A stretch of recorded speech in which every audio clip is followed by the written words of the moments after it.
My mom said I can't eat your food. All right. All right.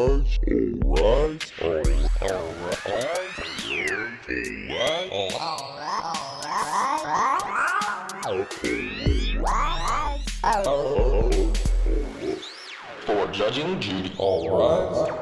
Hello, I'm so glad you made it to Judging Judy, the world's first and hopefully only podcast that turns the tables on America's least favorite TV judge to decide if Judge Judy Shineland is guilty or innocent, but she's usually guilty. As always, we'll have a play-by-play of an old episode of Judge Judy, and then I'll share my verdict for how Judy did, whether she provided justice to the people in the courtroom, to us at home, and to the world at large. But first, to address the elephant in the room, I suggest grabbing a handful of peanuts, climbing up a stepladder, and whispering into its big giant ears, "Hello, Miss Elephant, I'd like to be friends." Today's case is from an episode way back in 1998, and well, I'm assuming you don't have the famed memory of an aforementioned elephant, so let's check in with Professor Wikipedia to see what was going on back on November 3rd, 1998. The gubernatorial election was held in Florida, with Democratic nominee Buddy McKay losing to Republican Nepo baby Jeb Bush. You may remember Jeb Bush from stealing the 2000 presidential election in favor of his brother, and then repeatedly losing in his own attempts to win the Republican nomination for president. You Get What You Give was released by the New Radicals, or as you might better know them, the Guy in the Bucket Hat. Among its accolades are number 64 on VH1's 2002 Greatest One-Hit Wonder list, number 90 on VH1's 100 Greatest Songs of the 90 list, number 440 on Blender's list of the 500 Greatest Songs Since You Were Born, and 106th on Pitchfork's Top 200 Tracks of the 90s. However, again, you might best remember that as a song by the Guy with the Bucket Hat. Buzz Lightyear's Space Ranger Spin, a dark ride that allows park guests to shoot laser beams at various targets, opened at Walt Disney World in Orlando, Florida. The success of the ride has since led to it being replicated at Disney parks in California, Paris, and Shanghai, ensuring that children the world over get better at shooting guns in the dark. Great job, Professor Wikipedia. It was almost good enough to make me forget that you got that doctorate in homeopathy. Now let's take a look at who was on Wheel of Fortune that day back in 1998, care of Wheel of Fortune with Andy Wynn, a really interesting website.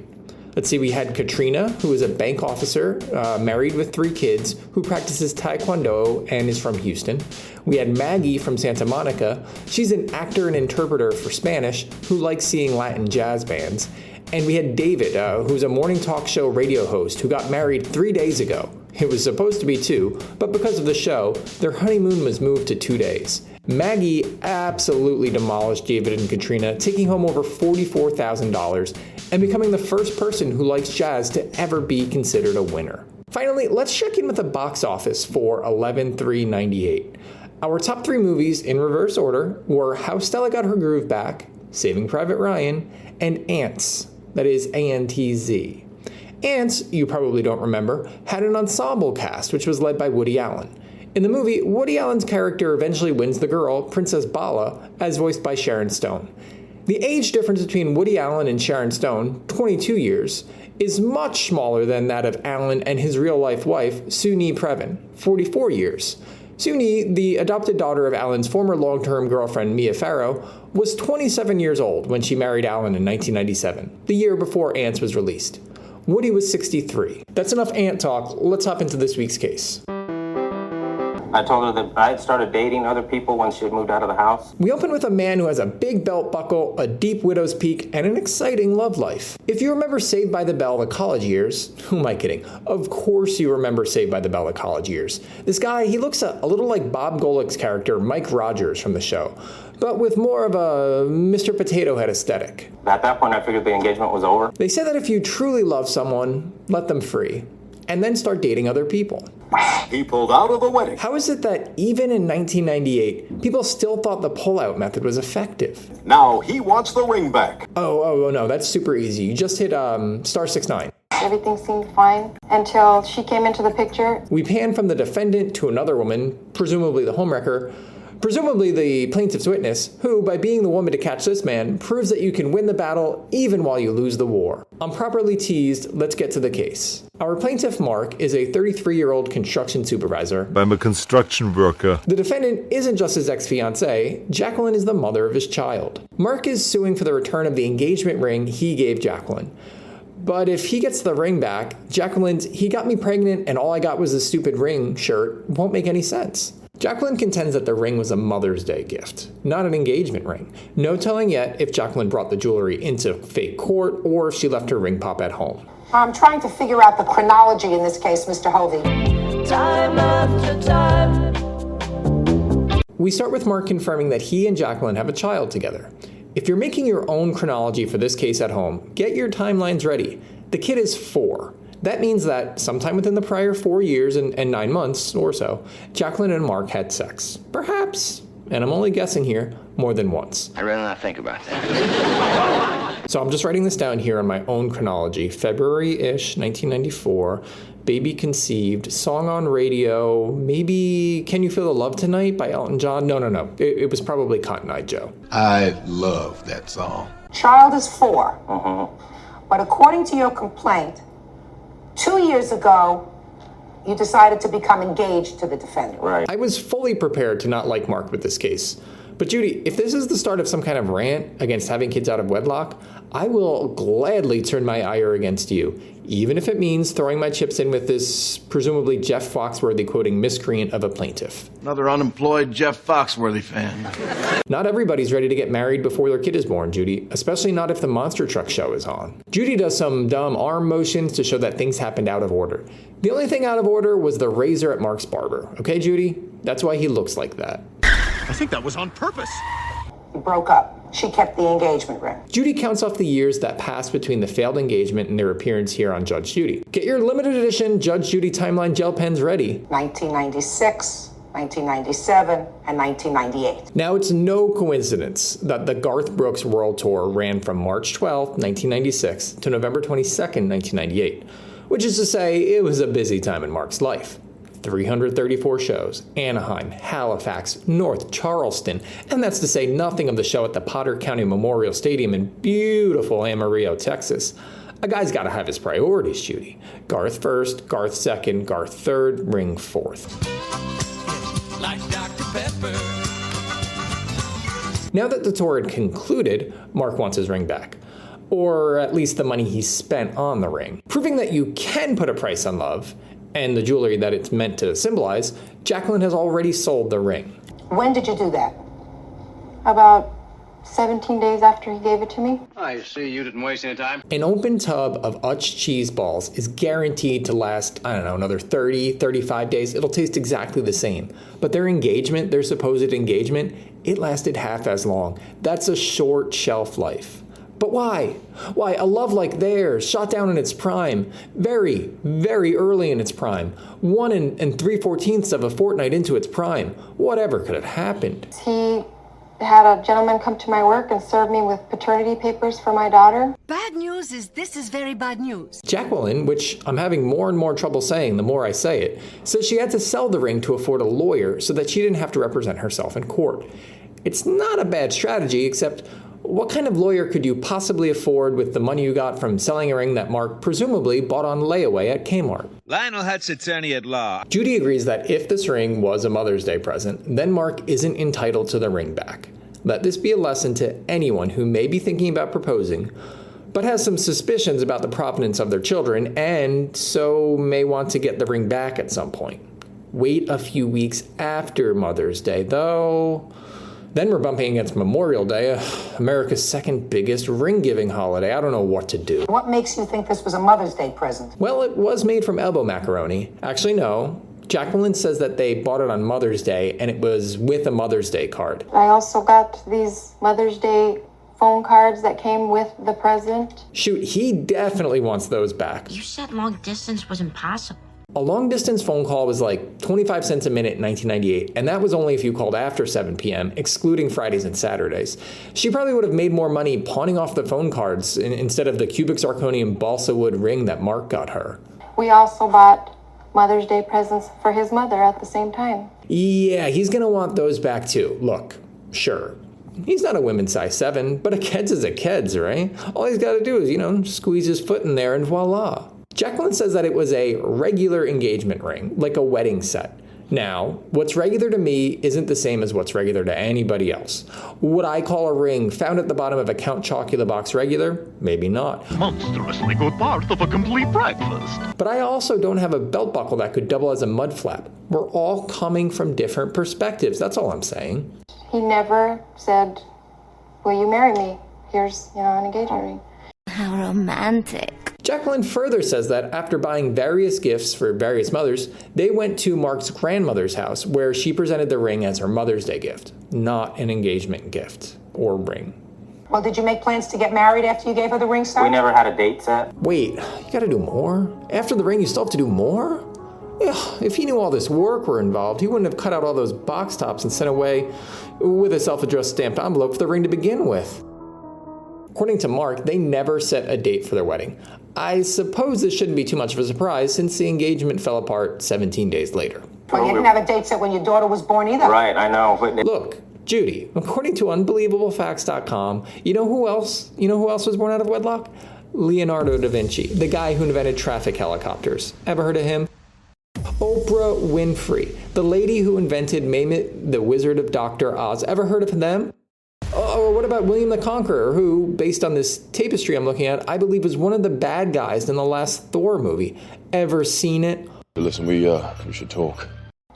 we never set a date because we were still going up and down at the time. Judy, perhaps thinking the two might have been on a roller coaster or a seesaw, teeter-totter, or two different sides of a waterbed, asks for clarification on them, quote, going up and down at the time. Mark states that even when he bought the ring, their relationship wasn't going so well. Well, then what'd you buy the ring for? What'd you buy the ring for? That would be an up. And then about 17 days later, well, that was a down. It's like high tide and low tide at the beach.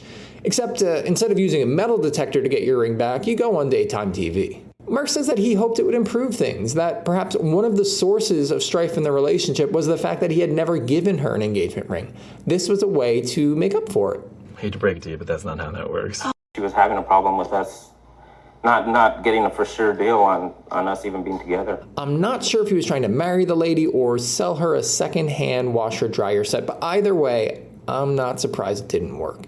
Judy rather abruptly changes topics. Do you understand why he brought this paternity suit? Well, yeah. I can tell you it wasn't because he was sure the kid was his, Judy. There are only so many reasons this might happen. See, when a daddy and a mommy start a family, but the daddy isn't sure he is the daddy, and the daddy is reconsidering the entirety of the relationship thus far with mommy, then Mark's specific reason does bring into question the chronology of events, like Judy had said. I had started dating other people when she had moved out of the house.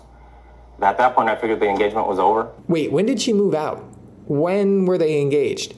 He had never given a ring. I thought the engagement started 17 days before the paternity suit, that maybe they had only been dating before then. I have no idea. We're going to need a new timeline here, people, because I've got gel pen here and gel pen there.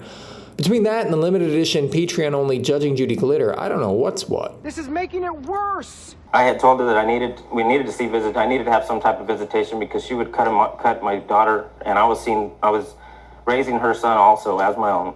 Oh, okay. Many of those words in a vacuum make sense. Similarly, you can take many of those words and rearrange them, like alphabet letters in alphabet soup, to make something that almost makes sense.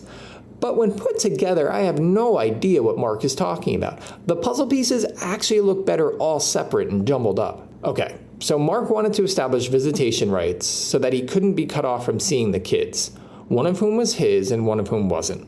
And he wanted to confirm that the one he thought was his really was. I'm going to decide that that's what Mark meant. I'm still trying to figure out when this fits in the timeline, but I don't want to agonize over it because the sound of me grinding my teeth has already gotten me 2 noise violation notices. Please shut up. Judy asked if they had already tried to work out visitation between the two of them before going to court. It was working until other people started entering the picture and trying to run the show, and then it didn't. What do you mean other people? Like me, Judy was probably thinking of the song Other People by Beach House, which is incredible given that it came out roughly 14 years after this episode aired.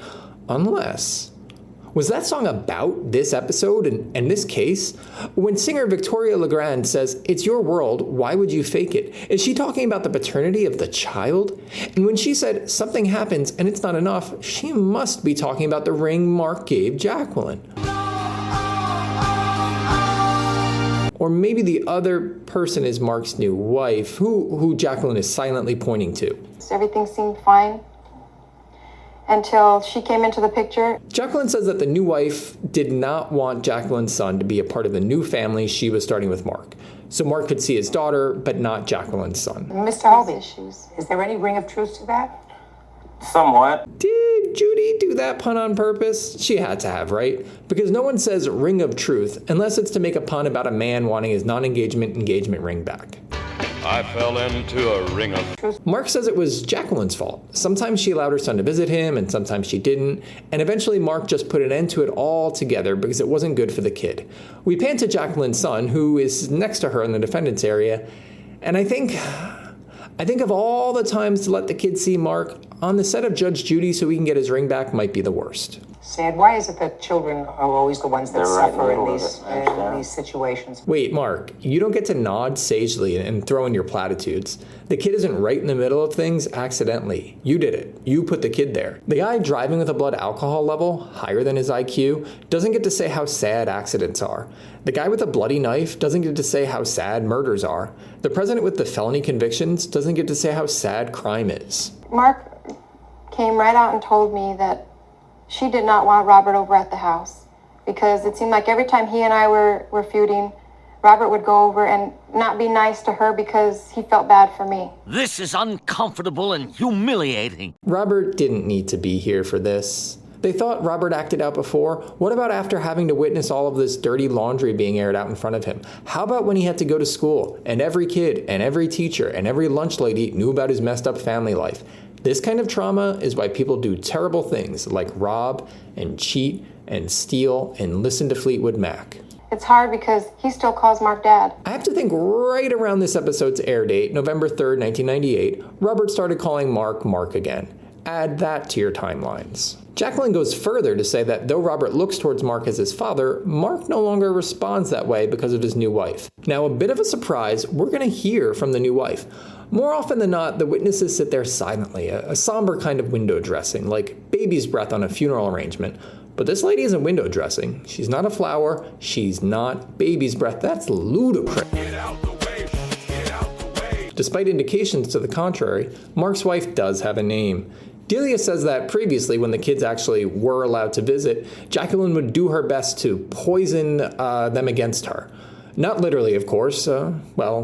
Maybe literally. She would tell both of them at first, don't eat her food. Touching and talking were also apparently forbidden. No touching! No touching! No touching! No touching! It may just be me, but I prefer kids to not talk to me, to not touch me, and to not eat my food. I cook every night for my family, and they would not eat because she would not let them eat. I don't have anything against Delia. I don't have any reason to insult her or think that any of this is explicitly her fault. Not when we've got Mark here. But I do wonder if the reason the kids weren't eating wasn't because they had been forbidden, but because Delia's cooking sucked. Well, I'm definitely not eating that. Delia says that the kids would tell them that they had been forbidden to eat her food. But again, isn't it possible that your pot roast, your beef stews, your meatloaves, all of them were inedible, charcoal-like, bituminous even? But that the only way the kids could safely get out of having to gag it down was to blame their own mother and her controlling ways? I'd do it. I'd say my mother didn't allow me to eat a person's food rather than having to pretend to like it. Frankly, not only would I do it, I have done it. I'll do it again. I blame my mother for all sorts of things I don't want to eat or do or hear. Here's the thing. So long as your mother is out of earshot and unlikely to hear about what you've said through the grapevine, go ahead and blame her for whatever you need to. The first gift a mother gives her children is the gift of life, certainly. But the second and more important gift a mother gives is herself, as a shield so her kids can avoid any kind of discomfort no matter how old they are, no matter the situation. They would tell us. My mom said, I can't eat your food. I can't eat your food. Delia seems genuinely upset in the change in Jacqueline's daughter's behavior towards her. She really wants that kid's hugs and kisses. Delia, you might just want to consider getting a dog. But Delia, if you do get a dog, don't worry about cooking it food. No, it's fine. Just get it the kibble. It's fine. You're supposed to try to make these kinds of separations as easy as possible for children. That's a nice message, Judy, but once they've reached your pretend courtroom and once they're arguing in front of one of the kids about the return of an engagement ring, that kind of sentiment feels a little too late. It's like telling someone where the bathroom is after they've crapped their pants. Not speaking from experience or anything. He and I were still seeing each other 2 days before they went on their first date. Okay, Christ, I'm gonna need another timeline. She moved in a week later. It's been 1 week since you looked at me.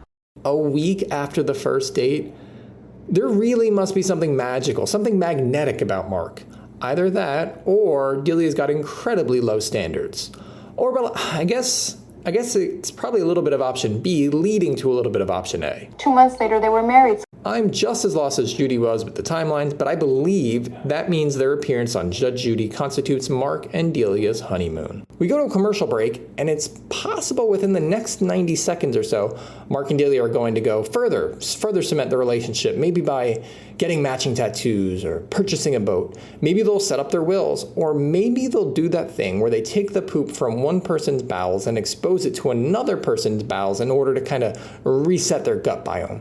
Technically, it's called a fecal transplant, but with these two fast-moving romantics, it's just called love. I think I feel better already. Fecal transplant jokes aside, we get this preview from the second half of the case. Are you suggesting that he hit her in anger with a hockey stick? Yes, he did, and he admitted it. It was hard enough to like Mark when he was a guy with a mullet. Now he's a guy with a mullet with a hockey stick that he hit people with. And if I don't like him, what must the kid who's still in the courtroom think of him now?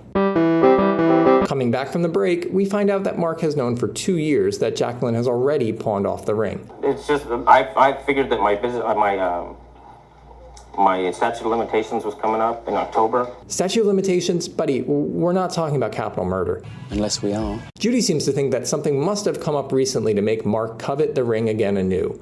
Perhaps a certain stupid hobbit had the ring when it really ought to belong to Gollum. I mean Mark, considering it was his precious. It turns out that they are still in civil court, fighting over custody of their daughter. Jacqueline isn't allowing him to see the kid despite court orders. So I suppose Mark's kind of using the ring as a bargaining chip, which I suppose would mean he values the ring the same as he values his kid, so the kid's worth about $45. Sometimes she decides whenever she just doesn't want to give her to me. And I make a police report every time she doesn't let me see her. This guy must be real popular around the station, barging in, interrupting their union-mandated naps. And I should arrest you right now! Jacqueline says that her problem with the visitation is that Mark is often late, sometimes up to 2 hours. I've heard this story 1,000 times. Wait, do you mean in general, Judy? You've heard this story 1,000 times in general, or with Mark specifically? Because it's obvious that he's a ladies' man. Remember his swift courtship of dinner cooking Delia? But I had no idea he'd done this whole thing 999 more times. Me, when I asked him, why can't you come on time? He says, you have no life. You don't have anything else to do, so you could just sit there and wait for me. And I know it was a sarcastic remark. Now, I want to be clear. I want to be real clear. Jacqueline looks a little pale. Her voice is a little dull. But insofar as I can tell, she does have a life. She's alive. I'll update you if I notice any changes in her breathing, or if she faints, or if she starts looking like a certain crypt keeper. Mark says that he's never been more than 15 minutes late. Really? Never, Mark? Never? Even fellow ring lover Sonic the Hedgehog, even Sonic himself is a little late sometimes, Mark. What are you, some kind of adrenaline junkie? You made a child together when you weren't ready to make a commitment to each other to make a life together. It has been a little while since we talked about the kid being born out of wedlock, hasn't it, Judy? And this was 1998, so it wasn't like Judy was relying on Siri to remind her to bring it up every 6 minutes. This is top of mind for Judy. That was a very dumb thing to do. It's kind of a moot point though, right? It's a little late to put the kid back in, definitely well past the take-back grace period for a human child. Judy feels that Mark must want to be a good father since he's pursued visitation from the beginning. Certainly a good father wouldn't forget one of his kids. Father, right. Is this your only child? That's my only child. Well, no, I have a 4-month-old now. I know. It was the slightest of slip-ups, but I really, really wish the camera had focused on Delia during this moment. Also, we've still got Robert, the kid who's used to calling Mark his dad, in the courtroom. And now, because he wouldn't eat Delia's cream of tongue soup, he's been disowned. Mark pays $579 a month in child support, which, see here, that's about $1,100 in money here today in 2025, or enough to buy 1/2 dozen grade C eggs at a local supermarket. Yes, that sounds about right. Judy harps on Jacqueline for interfering in Mark wanting to be in their kids' lives, saying that she should do nothing to get between that. Fair point. But we're not here for that, Judy. This isn't a custody case about a kid, it's a custody case about a ring. He doesn't want to be the ring's dad. Judy is well within her rights to pontificate about what Jacqueline should or should not be doing. Of course, it's her show. But if we want to talk about bad adult behavior, Mark had a new wife before the kid's eyes had even opened. That's a puppy thing, but it's a human baby thing too, right? Anyway, yeah. Mark should have a role in the kid's life. But whether or not he gets the ring, and whether or not the ring has to eat Delia's liverwurst Hot Pockets, that's the question. That's why we're here today. Because you have 2 children, this gorgeous young man over here. You're a monster! I have no father! Mark admits to making some sarcastic remarks, but not the specific one about Jacqueline not having a life. He says it in a way, though, that suggests that he had wished he had said it, that he rused not being quick enough, clever enough to come up with a killer line like that. He thought he really zinged her when he said that she's got ants in her pants, but this is a whole nother story. I am unsympathetic with regard to your request to get your money back for this ring. Judy cites a handful of reasons. The fact that it took him 2 years to ask for it back, the fact that he knew she had returned the ring immediately, and the fact that this is all only coming about because of their other outstanding lawsuit. All of a sudden, Judy switches gears again back to Jacqueline, saying how she ought to do everything she can to make it easier, not harder, for Mark to see their kid. I don't mind him seeing her. A tepid endorsement, but go on. We have a thing on that right now because he hit her with a hockey stick. Jacqueline says that not only did he hit the kid with a hockey stick, but that he did it in anger. We have court papers. The police were called in. Child services Just a was second. called in. I feel like we wasted a lot of time talking about who could or couldn't eat Delia's food when we should have been talking about the potential child abuse. That has been investigated and that has been closed. Jacqueline says that the kid's doctor called the police upon seeing the bruises, which were about the size of a silver dollar. And for that black and blue mark, you took her to a doctor? Yes. Yeah. Jacqueline adds that the kid came home crying, saying that her dad hit her with a hockey stick, and that's why she took the kid to the doctor.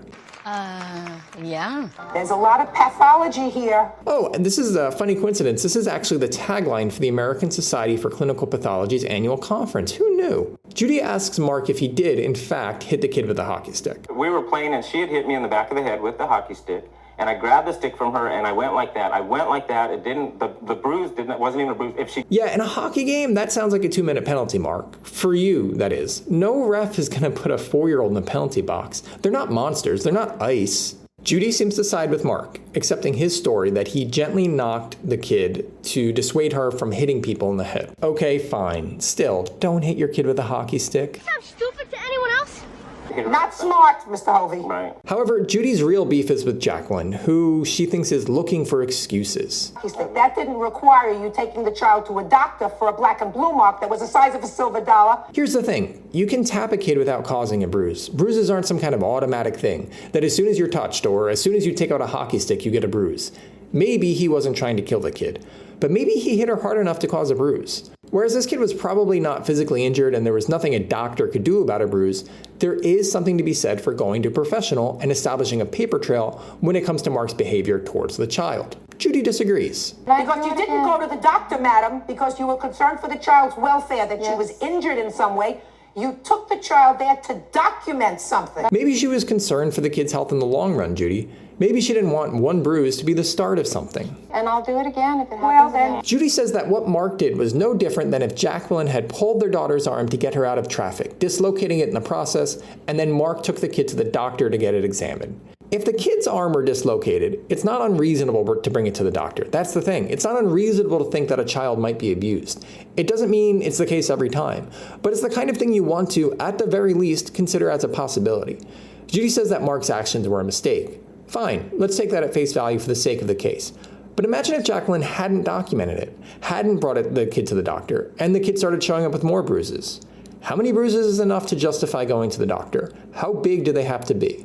Also, Judy's metaphor, the dislocated arm and the crosswalk, that whole routine, it doesn't really apply. The kid hit Mark with the hockey stick, Mark hit the kid with the hockey stick. In the crosswalk version, there is no tit for tat. It's not like the kid ripped Jacqueline's arm out, so she ripped the kid's arm out. You can nitpick to an extent where it will make it so difficult for him that he'll say, listen, it's just not worth it and it's interfering with my life.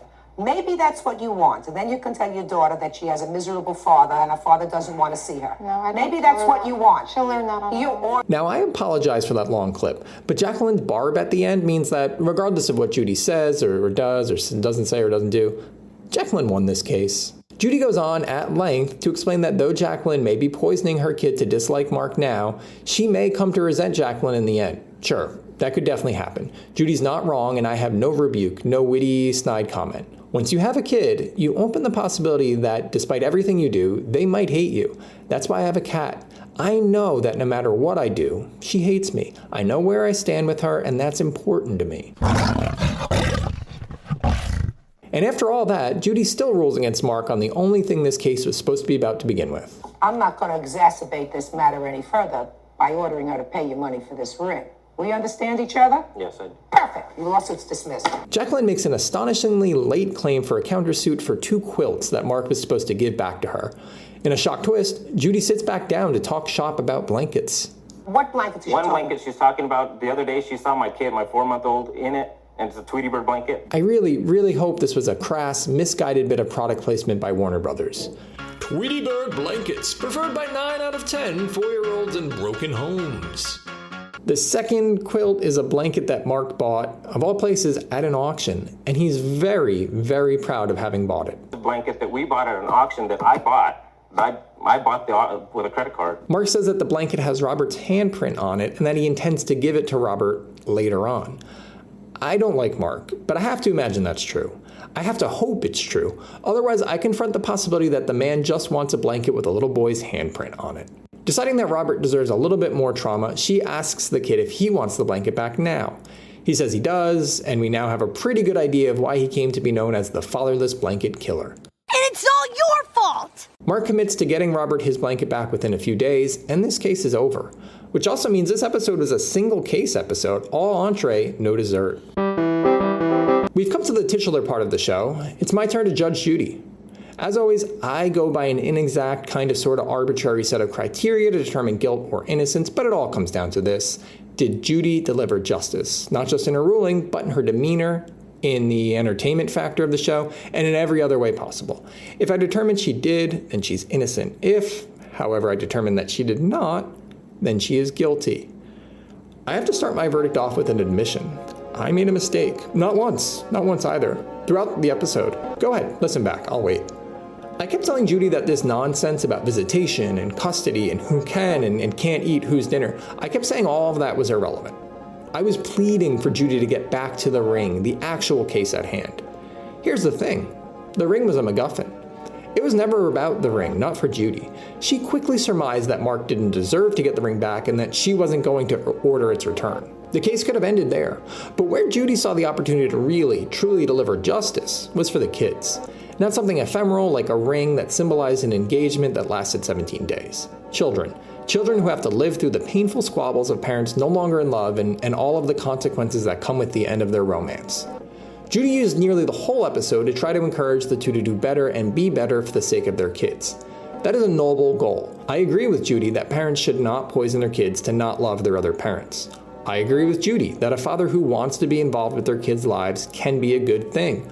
I agree with Judy that the damage you do to a child today could have unforeseen ramifications tomorrow. However, I strongly disagree with Judy for how she chastised Jacqueline for bringing the kid to a doctor over a bruise caused by Mark. A father's right to be with a child is not absolute, and a father's effect on a child is not always benevolent. We should not encourage mothers to not trust their children when they say they have been hurt. We should not discourage children by telling them that the things they say or feel are insignificant. She didn't want to hug or kiss Delia, and she thought she had been hurt by her father. The goal should never be to keep a father in a child's life no matter what. That's following the letter of the law in a really self-defeating way. Given Judy's platform at the time, the amount of people that watched her show and thought her presence on TV, the whole fake courtroom, the robe, they thought that all of that conferred upon her some sort of authority. I think Judy did damage with her words. Plus, if she really cared about the kids, she wouldn't have allowed Jacqueline's other kid in the room. For these reasons, today, Judy is guilty. And with that sound, it's hangman time. Now, unlike the hangman you played as a child while you were probably supposed to be socializing with other children, this game of hangman has stakes. I'm putting stuff on the line. This week, I'm putting the wave you do at athletic events on the gallows. You know, that thing where everyone synchronizes standing up and waving their arms around and around an arena or a stadium. Yeah, everybody loves it. You know what I'm talking about. But if I lose, it's gone. No more wave ever again. As always, I'm using hangmanwords.com for this game, and I'm going to go back to their music words playlist. Hangmanwords.com gives me 6 incorrect guesses, 6 letters that I can guess incorrectly before losing. And remember, if I lose this week, you can wave the wave goodbye. I'd also like to stress that I know this doesn't work for an audio medium and that I don't care. Okay, so we're looking at 2 words. The first one is 7 letters, and then the second one is 5 letters. Let's start with G. There's no G, so now I have 5 more incorrect guesses, and my little hangman has a head. Let's guess E. There are 2 E's, so we have blank E, blank, blank, blank, blank, blank, space, blank, blank, blank, E, blank. I'm wondering if that second word has an ES, so let's guess S. It does not. There are no S's, in fact, so now we have a torso, and I have 4 more incorrect guesses. What about A, as in the thing that Fonzie says? Fozzie? Fonzie. Arthur Fonzarelli. Okay, we do have an A. So blank E, blank, blank, A, blank, blank, space, blank, blank, blank, E, blank. All right, I have no idea yet. Let's go with N. There are 2 N's. Blank E, blank, N-A, blank, blank, space, blank, blank, blank, E-N. What about O? There were 2 O's. Blank E-O-N-A, blank, blank, blank O, blank, E-N. What about L? Okay. Oh, cool. So it's L-E-O-N-A, blank, blank, space, blank O, blank E-N. For those playing at home. So I'm gonna guess R, I'm gonna guess D, I'm gonna guess C, I'm gonna guess H, and it is Leonard Cohen. You may know him as the guy that Bradley Cooper played in that movie, if I'm thinking of the right guy. If I'm not, then... Anyway, the wave lives another day. You're welcome, everybody. You'll still be able to do things that matter at a stadium, not just drink, not just boo, not just cheer. You'll do the one thing that helps your team win the game. You can keep doing the wave. We only have time for one more piece of nonsense, and that nonsense is an out-of-context quote from Judge Judy. I also think that women make a terrible mistake because they usually are so desperate to nest that they pick schlubs and worthless pieces of trash that they pick up in a bar. Thanks so much for listening. Like, share, fornicate, and subscribe, and please, whatever you do, don't give calling cards as a Mother's Day gift. It's just a bad idea.